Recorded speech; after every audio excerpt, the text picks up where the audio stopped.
tentang pengadaan barang jasa pemerintah. Kemudian dari Perpres tersebut diturunkan kepada peraturan LKPP, Perlem, kita biasa bilangnya Bapak Ibu, nomor 9 tahun 2021 tentang penyelenggaraan toko daring dan katalog elektronik. Kemudian keputusan Kepala LKPP nomor 122 tahun 2022 tentang tata cara penyelenggaraan katalog elektronik. Bisnis proses yang kita anut saat ini Bapak Ibu di katalog elektronik yang terbaru itu adanya di sini Bapak Ibu, tiket LKPP nomor 122 tahun 2022. Kemudian produk paling baru ini ada surat edaran Kepala LKPP nomor 3 tahun 2024 terkait panduan penyelenggaraan e-purchasing melalui metode mini kompetisi. Nah ini mungkin yang paling baru, yang sudah paling baru yang kita keluarkan Bapak Ibu.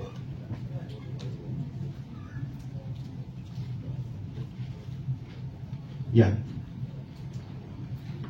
Baik, upaya peningkatan penggunaan produk dalam negeri dan produk UMKK yang sudah atau sedang dilakukan oleh LKPP, Bapak Ibu mohon izin. Yang pertama adalah penguatan regulasi, ya ini juga sedang disusun bersama ya Bapak Ibu ya, terkait RUU dan turunannya begitu. Kemudian pengembangan digitalisasi, ya ini melalui peraturan Presiden juga telah ditunjuk PT Telkom untuk membantu transformasi pengadaan khususnya di bidang digitalisasi. Jadi nanti katalog elektronik terbaru itu sedang dikembangkan juga oleh PT Telkom Bapak Ibu bekerja sama dengan LKPP. Harapannya juga menjadi solusi dan menekan penyalahgunaan di pengadaan begitu Bapak Ibu. Kemudian profesionalisme SDM PBJ ya, meningkatkan profesionalisme kerjasama dengan IPI dan APJI begitu. Kemudian kemudian monitoring dan evaluasi. Saat ini pengadaan elektronik juga sudah kita sediakan berbagai macam tools untuk monitoringnya Bapak Ibu. Itu bisa diakses di aplikasi katalog elektronik begitu. Ada dashboard namanya dashboard laporan begitu Bapak Ibu ya, atau audit. Itu bisa diklik saja Bapak Ibu. Semua dashboard transaksi itu terbuka Bapak Ibu, umum. Bapak Ibu tidak perlu login. Jadi kalau Bapak Ibu iseng gitu mau cari di Jawa Barat begitu, atau di Kota Bandung atau di Kabupaten Bandung, ya ada pengadaan apa aja sih, penyedianya siapa aja, di bidang apa, maksudnya pengadaannya, barang jasa begitu, itu bisa dilihat di situ Bapak Ibu. Datanya memang sengaja kami open, begitu, untuk meningkatkan transparansi ya dan monitoring evaluasi. Jadi kita mengencourage atau mendorong begitu, untuk Bapak Ibu bisa langsung ikut melakukan monet juga, itu izin Bapak Ibu.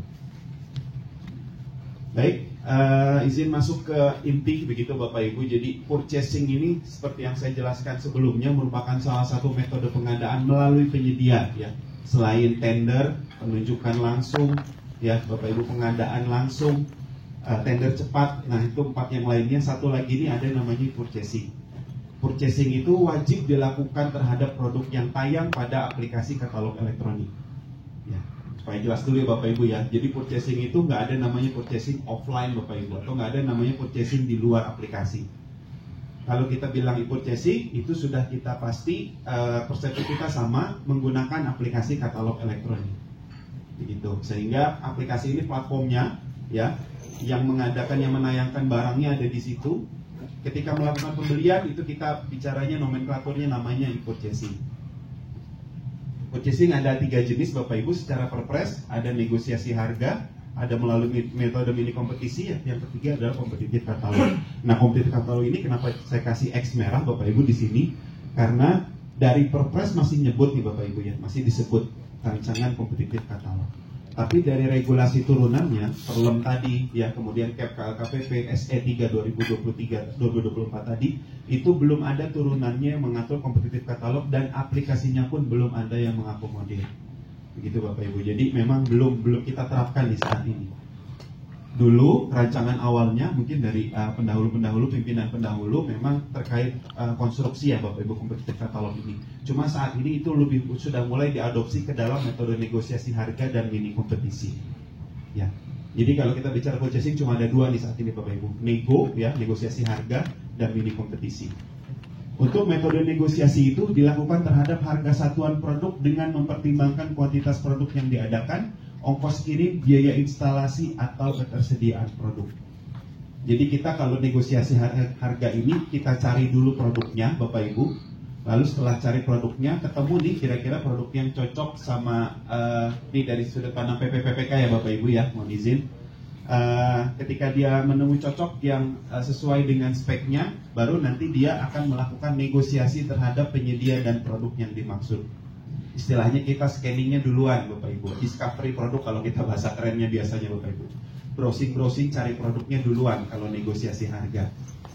Satu lagi ada mini kompetisi Bapak Ibu, dilakukan terhadap 2 atau lebih penyedia yang memiliki produk atau spesifikasi sejenis. Yang ini kebalikannya, kita lempar dulu ke pasar Bapak Ibu.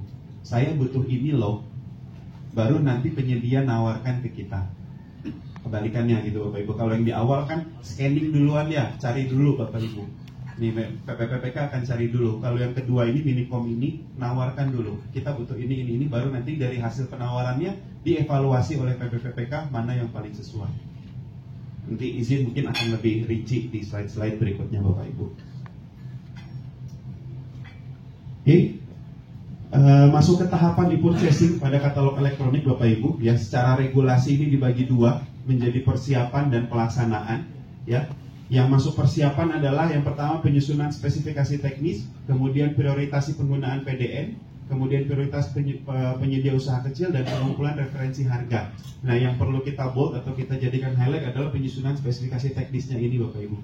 Jadi teman-teman PPPK harus sudah tahu produknya kayak apa.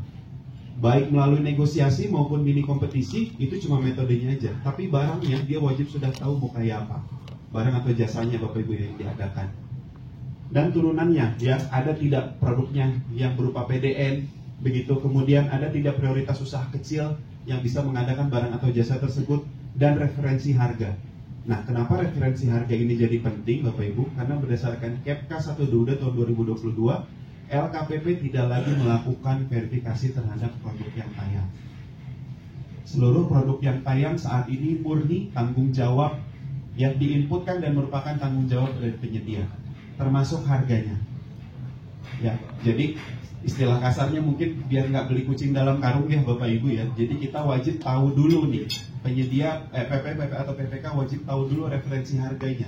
Harga pasarannya berapa sih dari produk, barang atau jasa tersebut begitu. Nanti detailnya izin ada di slide berikutnya terkait referensi harga Bapak Ibu. Oke, kemudian kita masuk ke pelaksanaan Bapak Ibu. Yang pertama adalah melaksanakan pengecekan penyedia katalog ya, ngecek penyedianya atau ada atau tidak, secara validasi kualifikasi penyedianya masuk atau tidak begitu.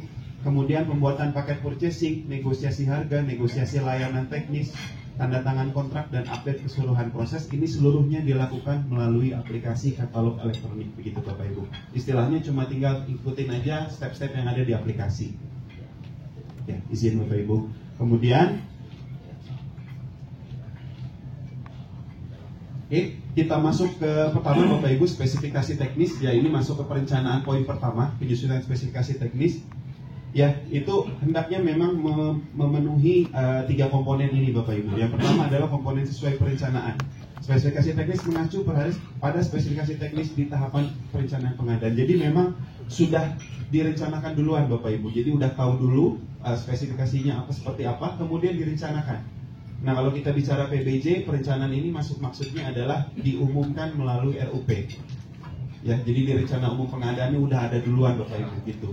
Udah disebutkan di perencanaan, baru turun ke sini ke spesifikasi teknis. Butuhnya kayak gimana detailnya begitu. Kemudian yang kedua adalah penyesuaian spesifikasi. Kalau ternyata yang direncanakan, misalkan nih Bapak Ibu ya, sudah nggak sesuai dengan kondisi saat ini, kondisi industri. Let's say mungkin discontinue gitu produknya Bapak Ibu ya. Tadinya ada nih i5 gitu, ada misalkan beli laptop. Saat ini tinggal i7 aja, i7 aja adanya. Maka spesifikasi teknis dapat disesuaikan dengan data informasi pasar terkini. Ya, spesifikasi teknisnya saat penyusunannya itu bisa disesuaikan lagi Bapak Ibu. Gitu. Kemudian penyebutan merek, spesifikasi teknis dapat menyebut merek dengan didukung justifikasi teknis oleh PPK. Jika PPK memang memiliki preferensi khusus terhadap merek tertentu dan ada justifikasinya, itu dipersilakan. Nggak masalah Bapak Ibu, bisa disebutkan begitu. Baik, nah ini Bapak Ibu terkait Impres 2 tahun 2022 Bapak Ibu ya, tentang penggunaan PDN dan prioritasi UMKK pada katalog elektronik. Nah, prioritas penggunaan PDN pada saat e-purchasing ini detailnya adalah jika terdapat produk dengan TKDN ditambah BMP 40%, maka PP atau PPK ya, ini point of view PP atau PPK, membeli produk dengan TKDN paling sedikit atau di atas 25% dan jika sesuai dengan spesifikasi teknisnya. Jadi memang main pointnya atau highlightnya dilihat dari spesifikasi teknisnya lagi Bapak Ibu. Kalau spek teknya sesuai, spesifikasi teknisnya sesuai dan ternyata ada TKDN plus BMP 40% dan TKDN-nya di atas 25%, maka prioritas pertama jatuh pada produk tersebut. Begitu. Kemudian kalau ternyata tidak ada yang TKDN plus BMP-nya 40%, maka turun ke produk dengan nilai TKDN kurang dari 25%. Prioritas kedua. Kalau nggak ada lagi, turun ke prioritas ketiga, beli produk PDN yang belum memiliki TKDN. Kalau nggak ada lagi, baru prioritas terakhir adalah produk impor. Jadi kalau dari sisi regulasi, memang produk impor itu masih dimungkinkan Bapak Ibu, tapi dia prioritas terakhir. Kalau memang nggak bisa dipenuhi oleh TKDN atau produk PDN, begitu. Nah TKDN ini, nomenklatur TKDN ini, parameternya cukup mudah Bapak Ibu. Ini sertifikat yang dikeluarkan Kemenperin. Jadi hanya sertifikat itu aja yang menandakan TKDN dia berapa, gitu. Nggak ada parameter-parameter lain, pernyataan penyedia atau sebagainya, itu nggak ada. Murni dari sertifikat yang dikeluarkan oleh Kementerian Perindustrian.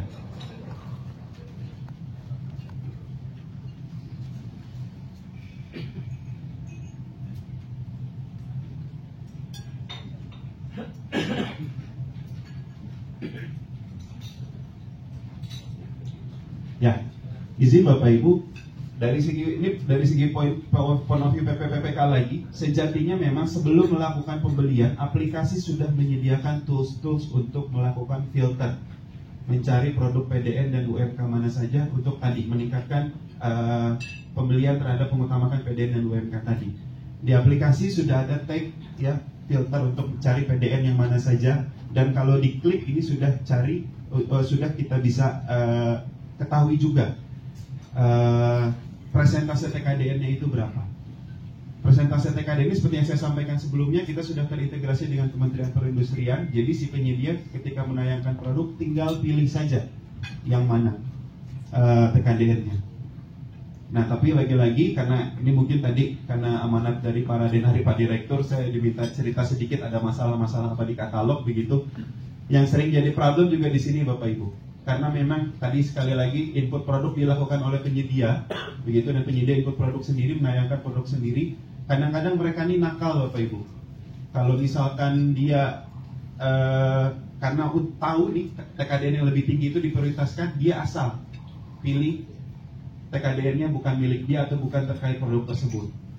Nah ini memang dari sisi point of view PP dan PPK ini wajib untuk ekstra lagi memang Bapak Ibu untuk menyeleksi TKDN yang diterapkan ini benar apa enggak gitu.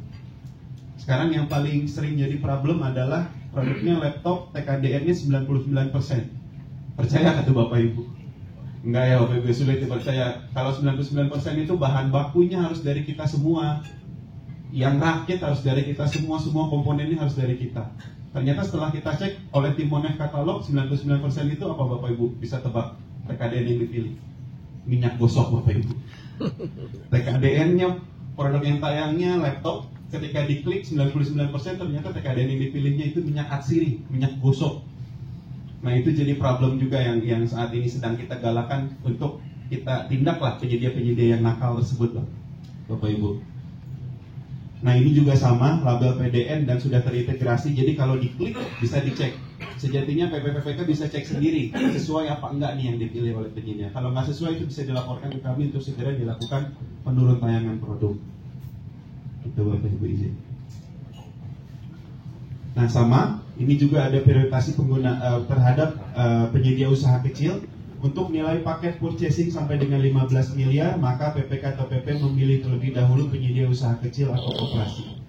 Ya, baru apabila tidak dapat dipenuhi oleh usaha kecil atau koperasi, baru dia bisa geser ke usaha non kecil, begitu Bapak Ibu. Nah, kenapa ada bahasa apabila tidak dapat? Karena memang belum tentu dengan nilai di bawah 15 miliar itu pasti usaha kecil bisa menangani atau bisa handle Bapak Ibu. Pada beberapa kasus memang nilainya nggak sampai 15 miliar, tapi kompleksitasnya itu nggak bisa dipenuhi oleh usaha kecil. Contohnya mungkin yang pernah koordinasi dengan kami adalah kalibrasi, jasa kalibrasi alat kesehatan gitu Bapak Ibu. Jadi yang punya license alat dan sebagainya untuk kalibrasi tersebut nggak ada UMKK Bapak Ibu, rata-rata usaha non kecil semua. Ya kalau kayak gitu kan, kalau misalkan kita strict pada ini, mentok ke pengadaannya Bapak Ibu ya, nilainya di bawah 15 miliar tapi nggak ada penyedia yang UMKK. Nah oleh karena itulah apabila tidak dapat dipenuhi, kita geser ke usaha non kecil.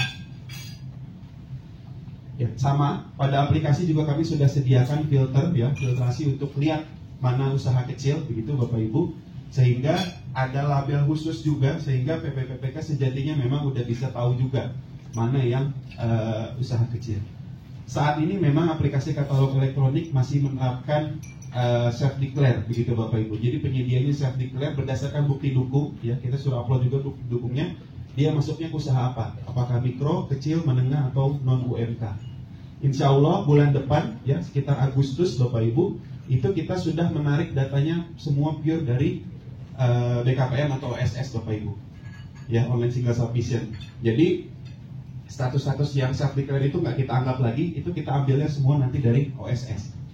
Harapannya jauh lebih meningkatkan juga tuh dari sisi PPPK untuk melihat usaha mana.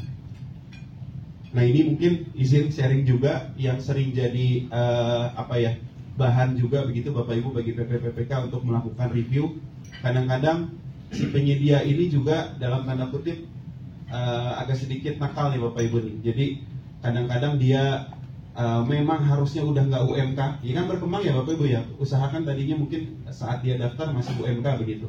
Kemudian banyak proyek dan sebagainya. Nah dia ini jarang lapor. Nah itulah kelemahannya self declare. Cuma kedepannya insya Allah kita udah ambil dari OSS. Harapannya dari OSS datanya lebih update sehingga di sini udah tidak ada lagi mismatch antara yang dideklar penyedia dan kondisi real di lapangannya. Nah ini izin Bapak Ibu terkait referensi harga. Pengumpulan referensi harga bisa diambil dari harga terbaik yang tayang pada katalog elektronik, ya bisa difilter begitu dari aplikasi, lihat mana harganya yang paling murah, atau bisa juga dilihat di aplikasi di luar selain di katalog elektronik, di toko hijau atau toko oranye gitu Bapak Ibu ya, e-commerce. Sekarang kan memang datanya udah bersaing nih produk-produknya, nah itu bisa juga dilihat dari situ. Kemudian bisa juga melalui informasi atau biaya harga satuan yang dipublikasikan secara resmi oleh KLPD apabila ada.